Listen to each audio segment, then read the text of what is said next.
Greetings, grasshoppers. Welcome to the Bot Signal. Use a roadmap to boost client engagement. All right, what am I talking about? What's a roadmap? Why would you use one? What's going on here? We'll talk about that in just a minute. But before that, there's this. My name is RJ Redden.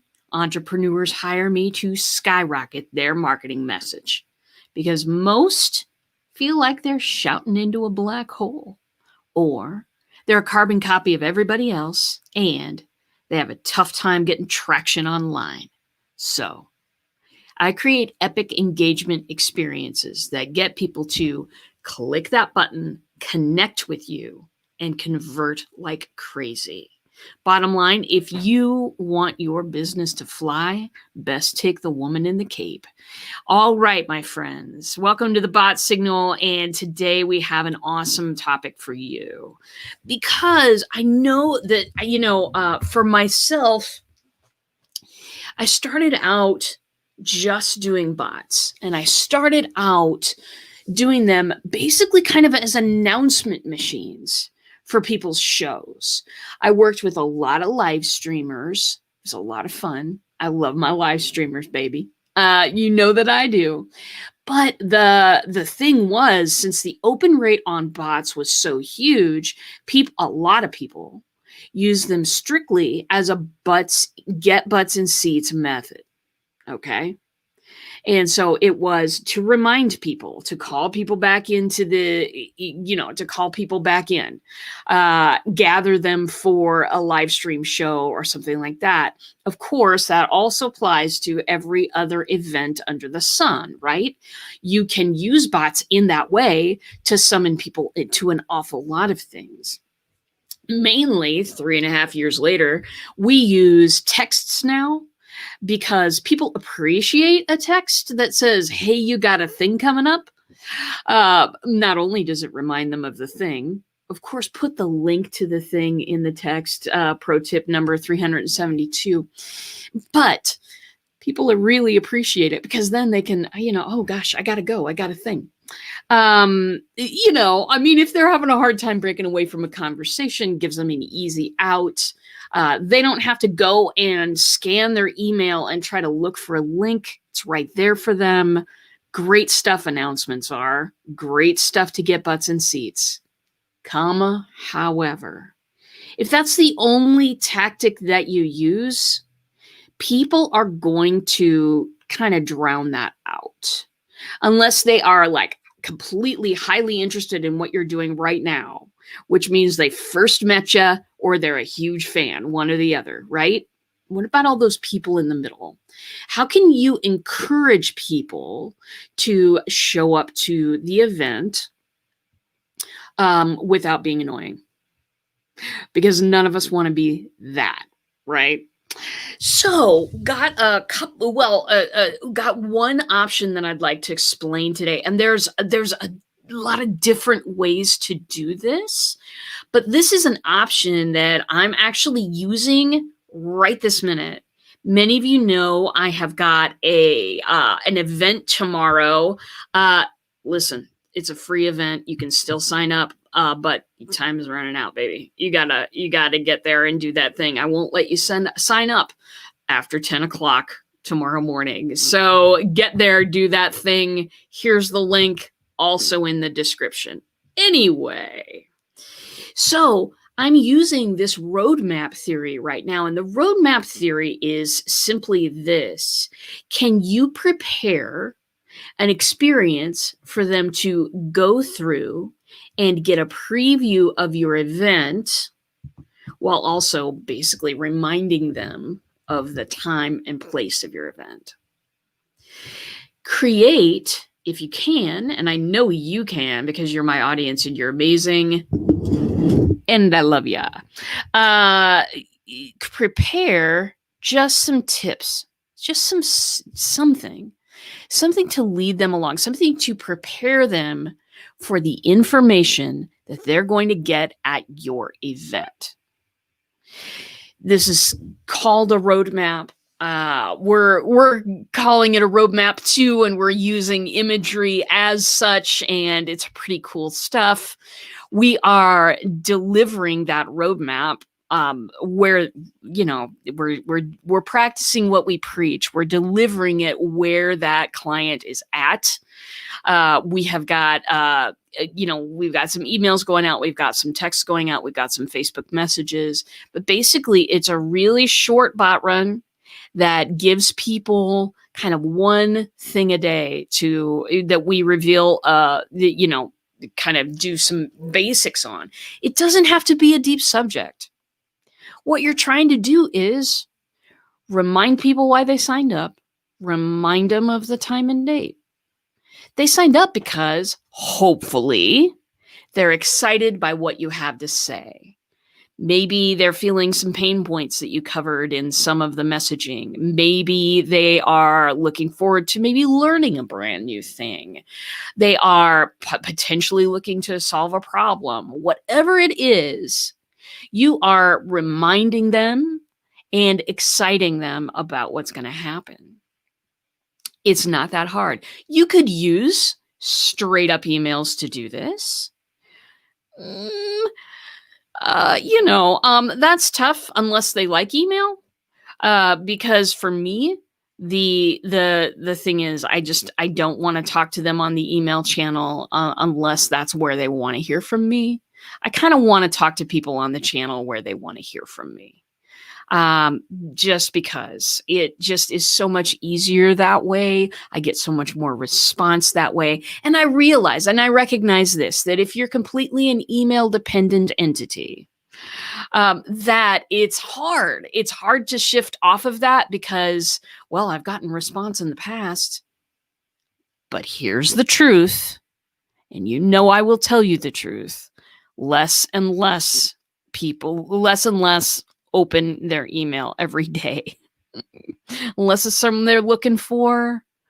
Less and less people open their email every day. And that's not going to change.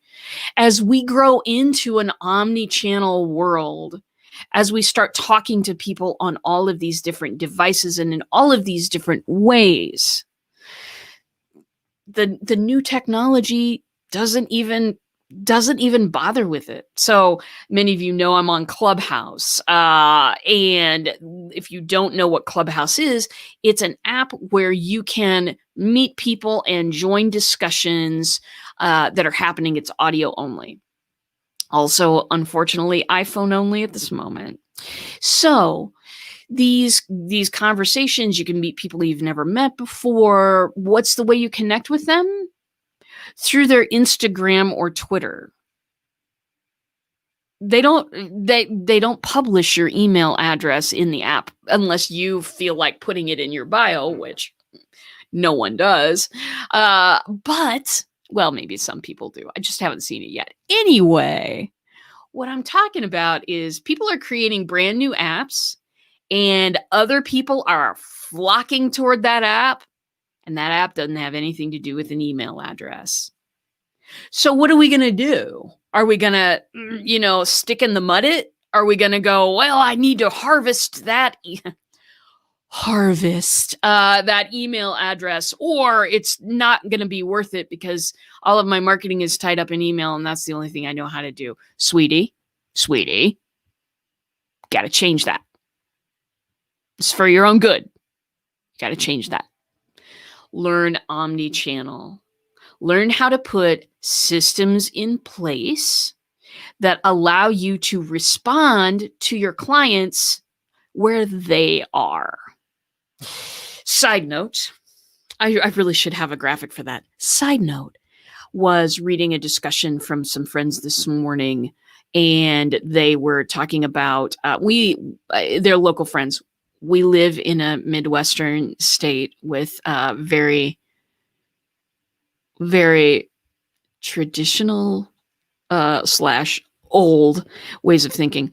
And a lot of people are demanding that people come back to the office, and they're all like, we've been working from, people enjoy working from home so much. They enjoy the flexibility so much that it's really hard to get them to, let's put on some, I wasn't doing that before, so I don't have this problem.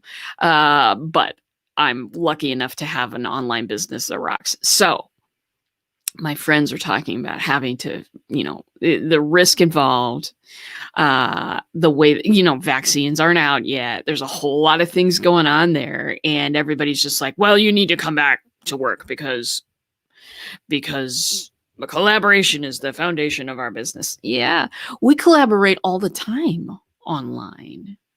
So just as there are people out there that are going to force the paradigm of you have to come back to the office to be productive, when that's clearly not true. There will be people out there whose marketing is so email centric that they won't move to anything else. That's a death knell. That a death knell. Do people understand what that means? A death toll. That is not good. That is not good. Systems that incorporate all of the various ways where people reach out to you, that is good. That is good. All right. So got sidetracked. Be flexible. Be flexible where you want to respond to people. Don't have all of the channels on all the time. Like if you check my Clubhouse profile, you will only see Instagram because I don't really care about Twitter. Hi, Twitterverse. I love you, but Twitter's hard to. Right now, Twitter's just really tough. And so anyway, I know other people love it. So, but for me, I want to streamline my communications. I want to be not everywhere. And maybe we need to talk about that another time. Omnichannel doesn't mean you have to be everywhere. It shouldn't. It shouldn't. The line is be on enough channels where people can respond to you, where you can respond to people very easily and quickly if you need to, or having a team member do that. That's another thing that you can do. So anyway, way back to the actual topic, roadmap. So roadmap. You can you can do these through email. You can do these through chatbot. You can do these through text. You can do these through anything. You can make your roadmap. You can make it a video with calls to action at the end. You could make it anything. We made it a bot because of course we want people to have had a bot experience, at least a couple, before they get into my live event, because of course the event is about engagement.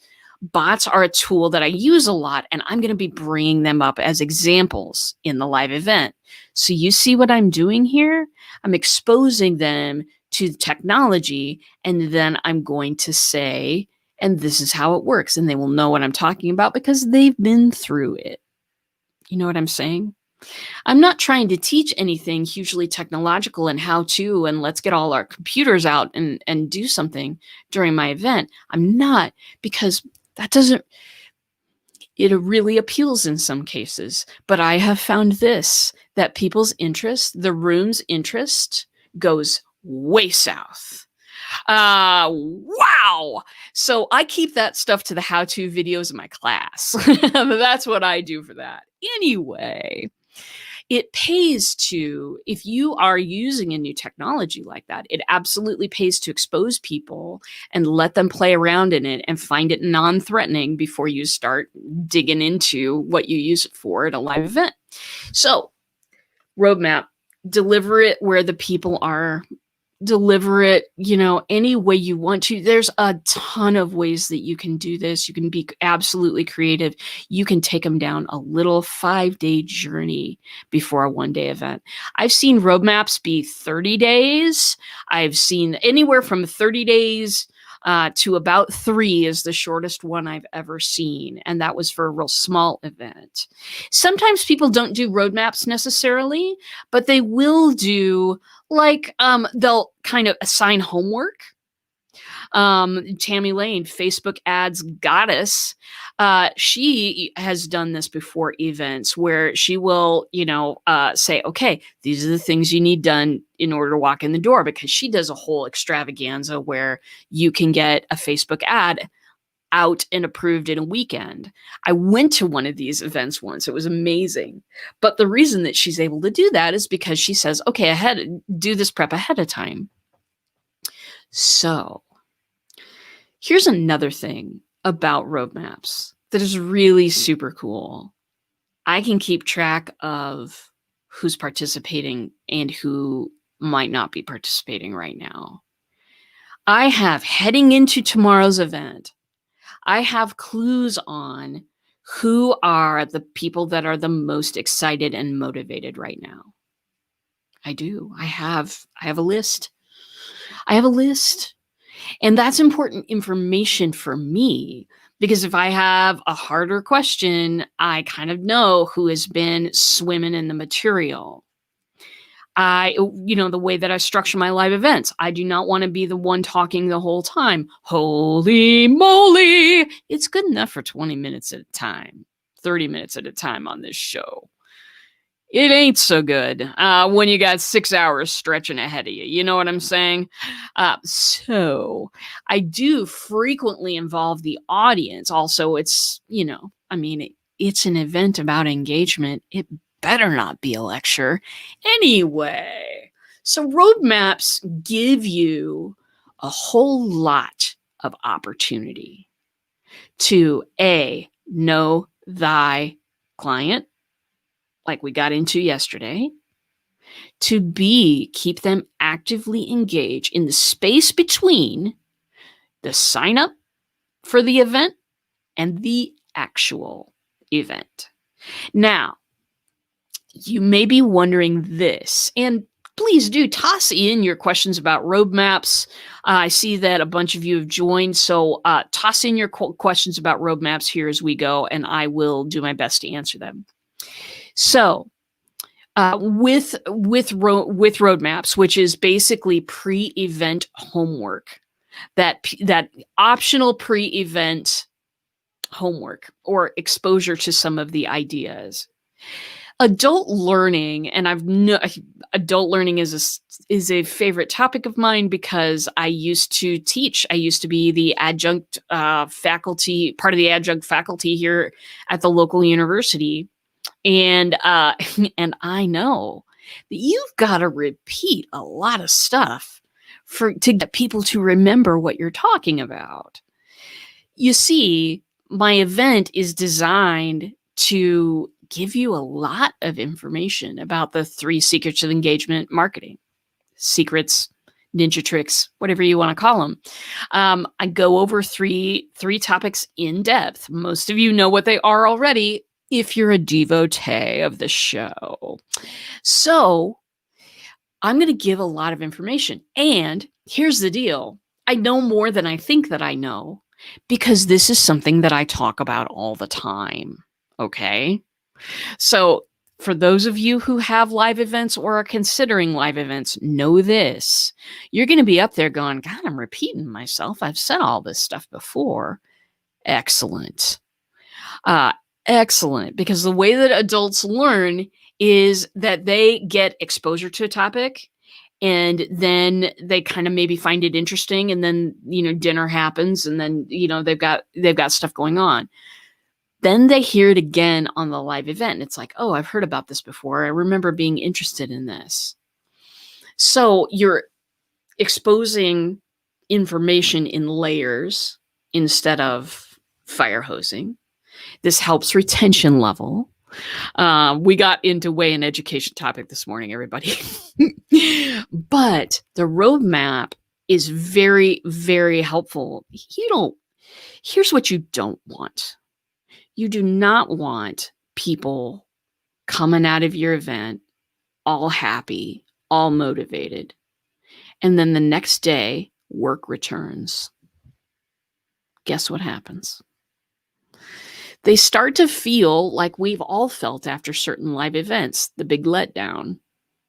because they're not able to act right away on maybe some of the things. And then because the next couple of days maybe are spent catching up, then much of what you said is maybe lost by the next 2-3 days. That's why follow-up is so important. Another subject we'll get into another time on this show. But what I'm looking for is for people to walk out of my event super excited and wanting to call me. Yes, duh. I mean, I run a business, not a charity. But I also don't want them to get that letdown. And awesomely enough, the roadmap helps with that. The roadmap helps with that because they're less likely to forget, because you've exposed the information in layers instead of fire hosing them for 6 hours. I don't want people to walk out exhausted. I want them to walk out taking some action. And that is one way to do it, is that roadmap. And again, if you've just joined us, the roadmap is like just a small sequence of messages, however you decide to deliver them, that pre-teaches some of the topics before the event happens. Short and sweet. You do not want to dig into your life story or somebody else's. You don't want to overstay your welcome with the roadmap, but you do want to give them things to chew on and think about. I don't necessarily give a whole, some people give homework beforehand. There's always a reason why they do this. I personally don't do that.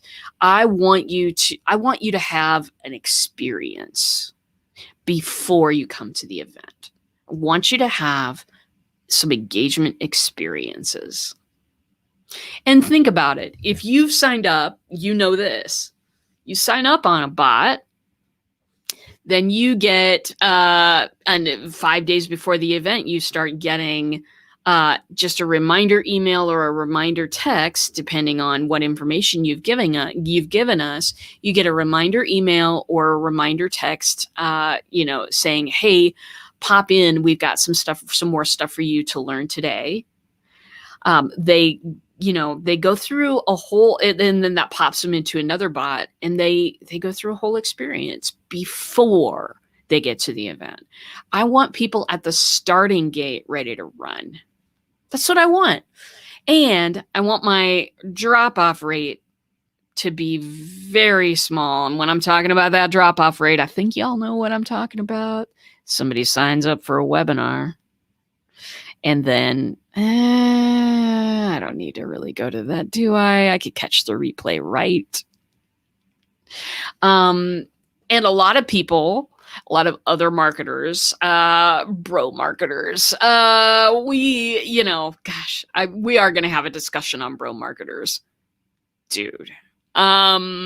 Whoa. Anyway, that is a topic for another day. But a lot of people out there will, they try to force people to come to the webinar by saying in the email, there will be no replay for those who don't attend. So it's, we're manufacturing scarcity for people, which is something bro marketers do a lot.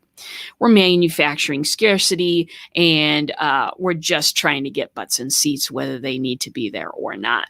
So those are concepts that I like to turn around and do the opposite of, just because I'm rebellious. What is your excuse? And I don't like to do that. I want to get butts in seats because they want to be there. Indeed, that may be less people than who signed up. But if I get people and I've got them every single day going through that bot, trust me, where's my phone? Here it is. I see it on my lock screen. When people are doing stuff, I see it on my lock screen. And it's pretty amazing. Pretty amazing stuff. I want people doing stuff every day. And even if they don't, even if they're just getting a ping every day, then that's all right too. That's all right too, because people like that go, sometimes people have stuff going on, like a pandemic. Anyway, people still see that, and they know that you're trying to reach out and educate them a little bit. Roadmaps are the secret sauce to getting the absolutely interested people in action, learning some stuff, knowing that you cared to reach out before the event. And to me, roadmaps are they're just literally stupendous. They are so cool. And that is something I'm going to be teaching about in my upcoming class coming up in 5 days, actually. So that's just the officially doors open day. The class is going to be available always for you. So yes, roadmaps, my friend. Roadmap is a series of messages that help people get connected to your material before you go live. Now, here's a question that I have been asked a lot about roadmaps, and that is this. Can you do one of those before a webinar? You absolutely can. There's no reason why not. You might not want to make it long. You might want to make it maybe like a 3-day thing, maybe, with just a tip. Hey, I'm going to go over this in the webinar. Just wanted you, that kind of stuff, that kind of reach out, figuring out where people are.